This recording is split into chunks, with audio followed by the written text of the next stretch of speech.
In this video, I'm going to show you how to make a super simple name banner for your cake.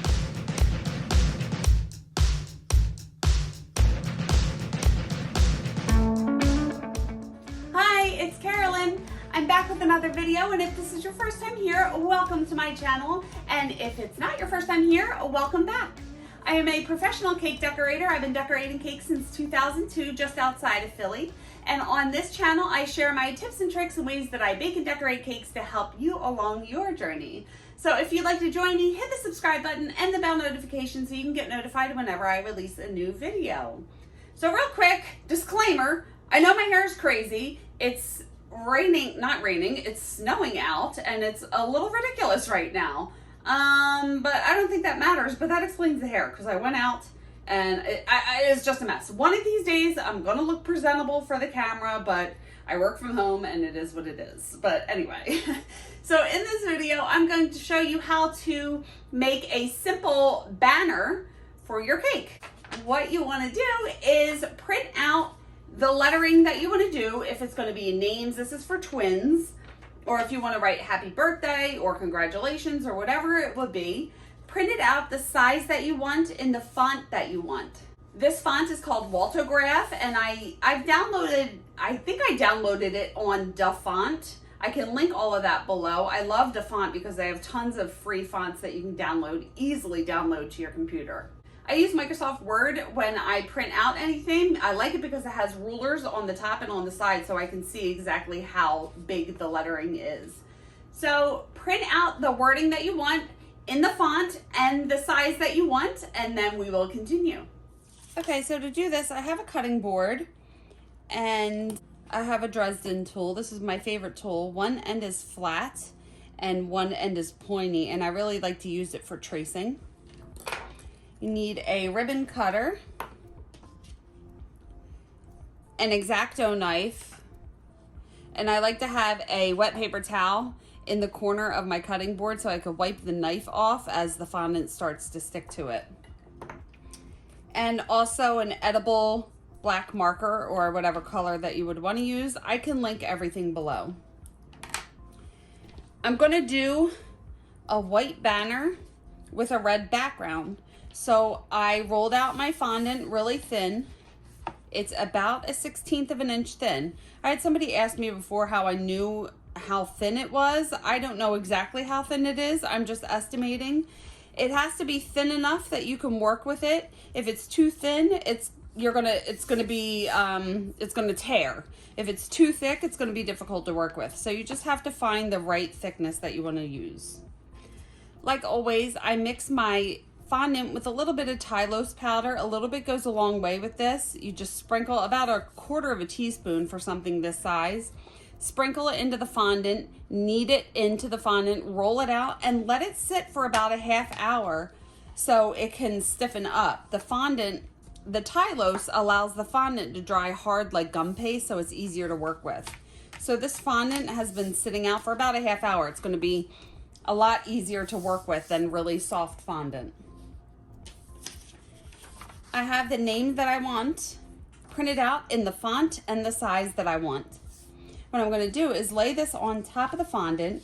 Make sure it's on the fondant and it's not sticking off. I've done it before where I start to trace and then I go off of the fondant because it's not all the way covered by the fondant.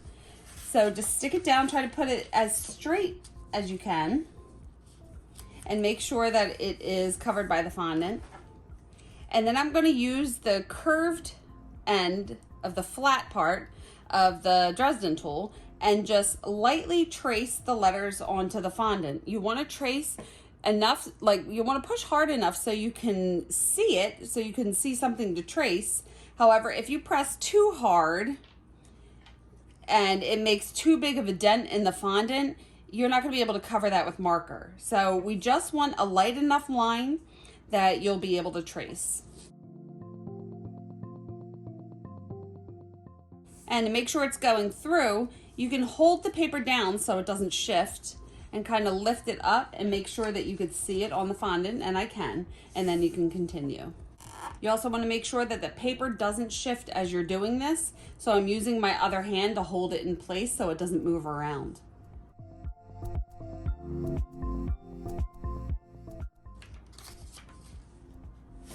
As I peel this back, I can see the letters on here, so it's going to be easily traceable. So I have edible markers. I actually have a bunch of black ones. These are Chef Mate markers. I use them so much that they have started to dry out. However, with the black ones, it's easy to keep them alive because I have some edible ink refills for the cartridges for my edible printer. And what I do is just pour a little bit of the black into the cap. And then these markers are nice because they have a pointy end and then they kind of have like a felt tip end depending on what you want to use. But for this one, I'm going to use the more narrow tip. And to get this to write a little better, I'm just going to dip the felt tip into a little bit of the ink and give it about 15 to 20 seconds for it to absorb. And then I will just start to trace the letters onto the fondant. Now, when you're writing on fondant with a marker, you can't press too hard, all right? Because it's just not going to look right. You have to go in with a light hand, and a lot of times I do light little lines to connect them all together, okay? So you just have to take your time with this, go slowly, and it's better to go in light and then you can go over it later than to go in too heavy, and because you can't erase what you put on here. So I'm going to turn this a little bit so I could see it. Excuse my big head if it gets in the way. Drawing like little lines. So I started really light. I'm not using the very tip. I'm kind of using the side and going to make the line a little darker. I like to keep the lettering here for reference so I can look at it. But I like to go in with a light hand first and just kind of get the outline of the letter.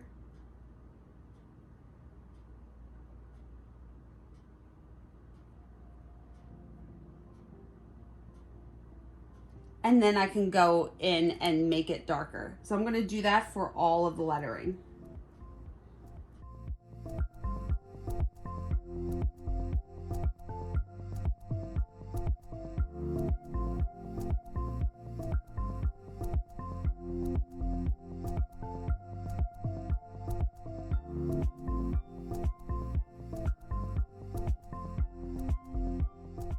And then when you're done, just kind of go back and look over and see if you want to touch up any letters. Okay, that looks pretty good. Now I have this ribbon cutter. I can link this below as well. And I'm going to cut this out just a little thicker than the letters are. So I really do love this. You unscrew one end and it has these two plates and it has these little plastic pieces. There's thicker pieces and smaller pieces, and you could just make the ribbon however thick you'd like. There's a flat plate here, and then on this side of the plate it has a little nubbin, like Chandler. I know I always say that, but I don't know what to call it. I call it a nubbin. So you just want to mess around with the thickness and see, put it together, see if it's thick enough, and if not, I want to make it a little thicker, and just mess around with it till you get it to the correct thickness.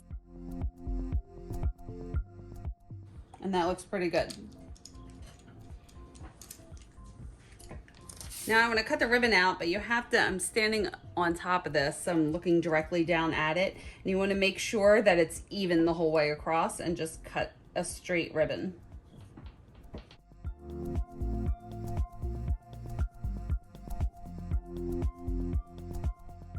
Now on the ends, I want it to be like a little banner, so I'm going to cut like a little triangle on each end.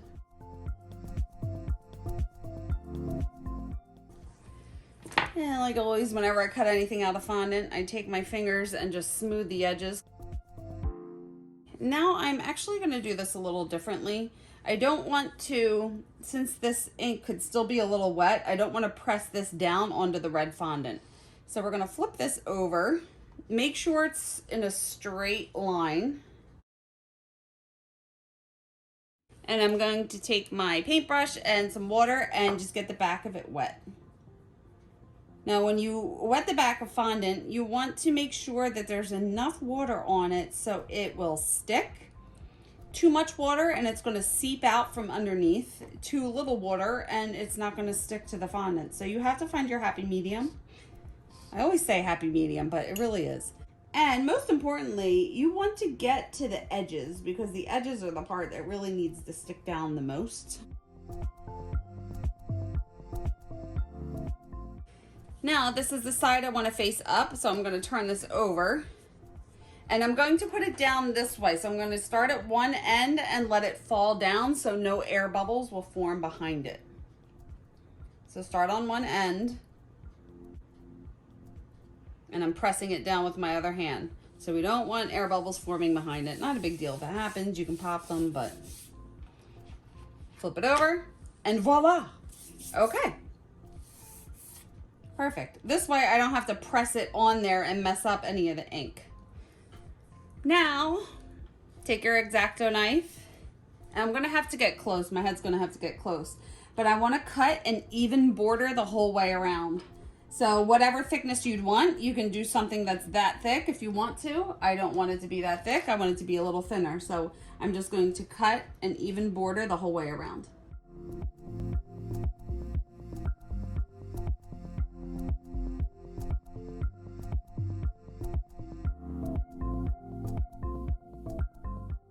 And again, just taking your fingers, smoothing the edges, making sure that everything is nice and pretty.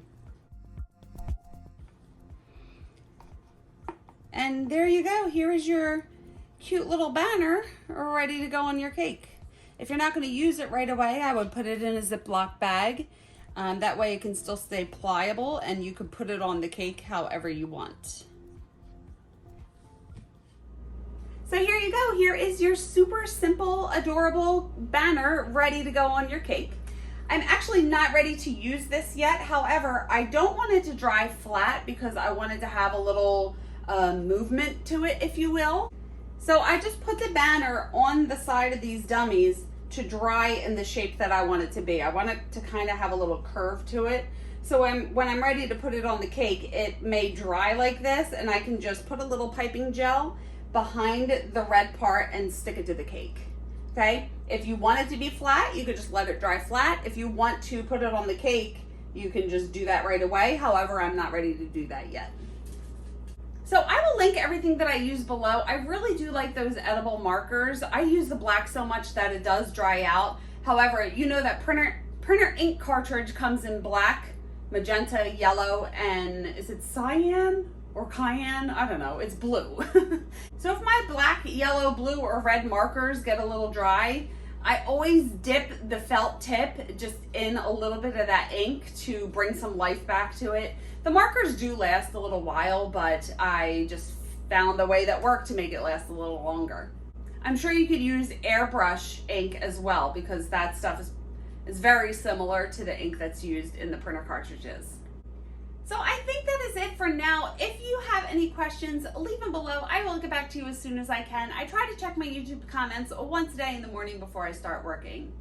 And please like this video if you liked it. It really helps out my channel. Hit the subscribe button if you haven't already and you want to see more videos like this. And you can follow me on social media. I am on Facebook and Instagram, and I have my website. I will link all of that below.